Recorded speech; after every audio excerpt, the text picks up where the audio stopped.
Djibo a été attaqué en pleine journée. Heureusement, ils ont vu venir. On a pu intervenir à temps. Regardez Solé. C'est la journée. On n'a pas été alerté. Pendant que le drone était à côté.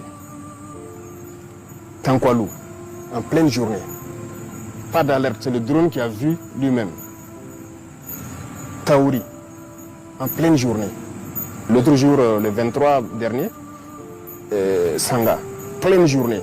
Il y a des choses qui font mal. Donc, quand les pilotes apprennent qu'ils sont à côté, 15-20 km, et on ne les alerte pas.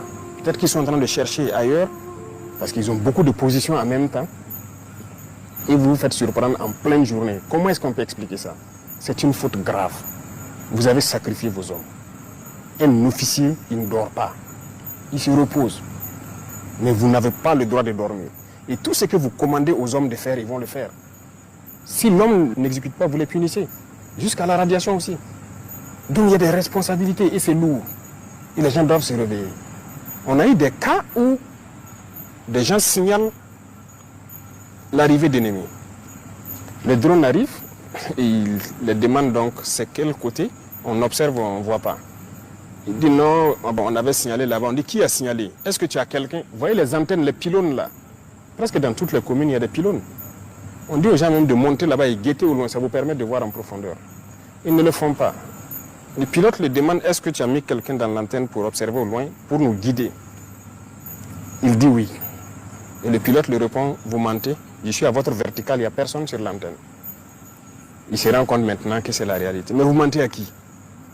Ça, ce n'est pas un comportement d'officier. On a connu ces cas, beaucoup de cas comme ça.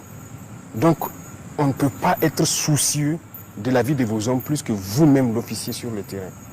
Donc voilà pourquoi, avant l'année passée, en J, on avait dit ceux qui veulent quitter l'armée n'ont qu'à quitter. Il y a une note du ministère de la Défense. Si vous ne quittez pas, vous allez assumer si vous fautez. Et pour moi, c'est une trahison. Lorsqu'un officier ne fait pas travailler ses hommes, ne prend pas toutes les mesures. Si vous prenez toutes les mesures et que vous combattez et qu'il y a des pertes, on peut comprendre. Mais lorsque les mesures ne sont pas prises, mais on va vous radier. Ça sera sans appel, parce que vous n'allez pas sacrifier les enfants des gens inutilement.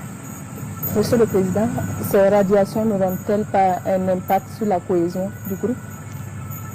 Et la mort? La mort de pauvres soldats là.